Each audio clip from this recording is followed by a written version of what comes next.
Eu quero fazer uma pergunta, aproveitando que você falou de pesquisa.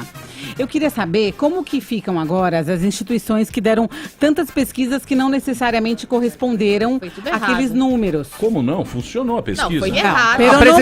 A presidencial até que conseguiu mapear, mas nos estados teve erros muito grandes. Rio de Janeiro, Minas Gerais. A Dilma estava constando como se ela fosse entrar. Até uma semana atrás, gente, o Bolsonaro tinha, sei lá, 29%. Em uma semana foi para 40%. Não. A subida do Bolsonaro foi corretamente mapeada pelas pesquisas, mostraram ele. Tinha aquela pesquisa gringa que apontava como se o Bolsonaro fosse ganhar no primeiro turno e falaram que isso era um absurdo, que isso era fake news e quase ganhou. Não. Os institutos Ibope e Datafolha, na sexta-feira ali, estavam dando Bolsonaro acima dos 40, indo lá para os 45. Passa mais um dia, acho que isso estava corretamente mapeado.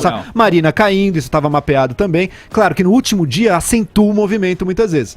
Agora, o que aconteceu nos estados foi diferente. Ali você teve movimentos ou saltos bruscos que realmente as pesquisas não deram, né? O Wixel no Rio de Janeiro, Zema em Minas Gerais. Ali aconteceu algo errado, aconteceu algum problema nas pesquisas ali. Ou o eleitorado não respondeu, ou a pesquisa não foi bem feita, ou foi uma mudança muito brusca no último dia. Mas sabe quem que eu estava ouvindo falar? Curioso. Que as pesquisas com esses métodos tradicionais não estão ainda conseguindo mapear a rede social, mapear essas novas tecnologias, que isso, eu estava ouvindo até os próprios institutos de pesquisa falando isso. Agora, eu acho que esses casos aí, por exemplo, Minas Gerais e Rio de Janeiro, por mais que tenham colado no Bolsonaro, eu também acho que não é possível chegar tão longe aí como se chegou. Agora, perguntando qual que é a atuação da Justiça Eleitoral, não tem como a Justiça Eleitoral atuar nesse caso. Você registra previamente a pesquisa, coloca lá a metodologia, se a metodologia foi seguida, segue um método científico, os números aparentemente estão corretos, mas eu acho que a gente tem que repensar as pesquisas aqui no Brasil, sim, já não é dessa eleição. Outras eleições a gente funcionou já teve a pesquisa. Você não achou? Funcionou para presidente. Você não achou? É difícil. O que acontece é que tem muitas hipóteses, né? É muito difícil você cravar se o Instituto... Aí cria-se muita desconfiança, né? Se o Instituto está indo atrás do resultado e o resultado já estava lá, por exemplo. Aí muita gente pode acreditar que o Bolsonaro já estava grande, já estava acima dos 40% e na reta final o Instituto acabou se corrigindo para não ficar feio para ele o resultado. Você não viu muita gente dizendo que mudou do Novo pro Bolsonaro na última semana? Isso que aconteceu, do PSDB pro Bolsonaro, isso aconteceu de fato. Exatamente, é isso que eu ia continuar falando, que existem muitas hipóteses, essa é uma que o pessoal fica dizendo, fica muito desconfiado. Outra coisa é que realmente existe numa reta final de campanha, quando ocorre uma polarização entre dois candidatos, uma migração de votos úteis. E existe também aquilo que se convencionou chamar de voto envergonhado, voto enrustido, que eu brincava que era o efeito Trump, o efeito Bolsonaro, porque o Trump também era dado com uma votação mais baixa do que acabou tendo, evidentemente. O Flávio Bolsonaro, por exemplo, na eleição municipal de 2016, lá no Rio, ele teve na véspera, pelo Datafolha, 7% e nas urnas ele teve 14%, e esse 7% foi muito ruim para ele, porque havia muito voto útil, o pessoal acabou tapando o nariz para votar no Pedro Paulo, muitas pessoas, não todos evidentemente, mas que era o candidato do Eduardo Paes, para que não fossem para o segundo turno Marcelo Crivella e Marcelo Freixo, porque o Pedro Paulo aparecia na pesquisa do Datafolha melhor do que o Flávio. De repente, se a pesquisa do Datafolha tivesse mostrado o Flávio numa posição melhor, o voto útil talvez pudesse ser maior para ele. Então ele questionou e criticou muito o Datafolha naquela ocasião. Mas pode ter também esse voto não declarado. A campanha do Bolsonaro dizia que tinha uma estimativa de ter 5% a mais de voto para o Bolsonaro do que aparecia nas pesquisas. Teve 5% se você pegar a pesquisa da véspera. Então a Datafolha e Ibope deram 40-41, o Bolsonaro teve 46%.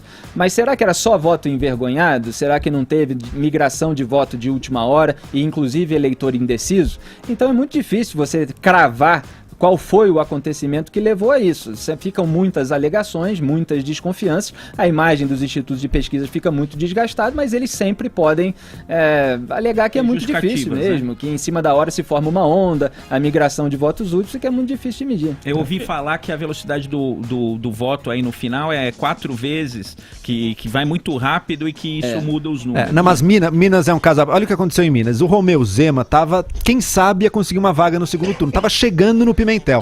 Tava esse movimento. Então talvez ele seja o segundo colocado. Aconteceu que ele foi disparado, o primeiro colocado. E quem tava em primeiro caiu, ficou bem, que o Anastasia ficou bem abaixo dele. Então ali realmente teve alguma coisa que não. Mas aí... nós tivemos aqui pra presidente que a gente esquece. O Aécio era Dilma. Chegou perto, chegou bem perto, claro. Mas era Dilma e Marina. Dilma e Marina, ele fez assim. Mas o Aécio tava passando a Marina nas últimas pesquisas. Tava chegando bem pertinho da Marina. Seria como se o Aécio tivesse passado a Dilma no primeiro turno lá em 2014. Eu sei, mas é que é difícil você cravar, por exemplo. Porque muita gente não fala que tá em dúvida. Tem vergonha de assumir o plano. Tanto é que se você pegar a boca de urna, que o cara já votou, ela deu certinho, foi certinho. Aí é certinho a pesquisa. E os brancos e nulos. Agora, em favor do Instituto de Pesquisa, é bom dizer, por exemplo, o caso de Minas Gerais. O Romeu Zema aparece nas vésperas da votação como um terceiro lugar que está relativamente próximo do segundo.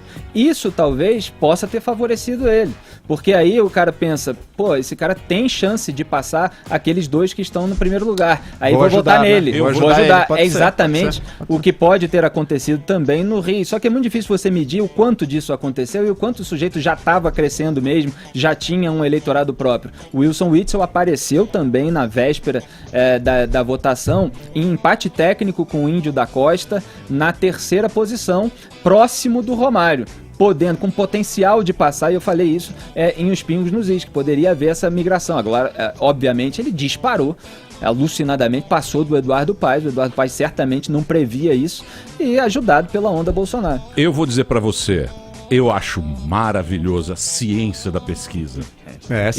Porque é o seguinte, é a mesma coisa, você vai no Maracanã, você chega no estádio do Maracanã, e você põe 4 pessoas no estádio do Maracanã. Com essas 4 pessoas, você determina quem será. Sendo que tem 100 mil pessoas num Fla-Flu. É um lugar que... Não, você pega...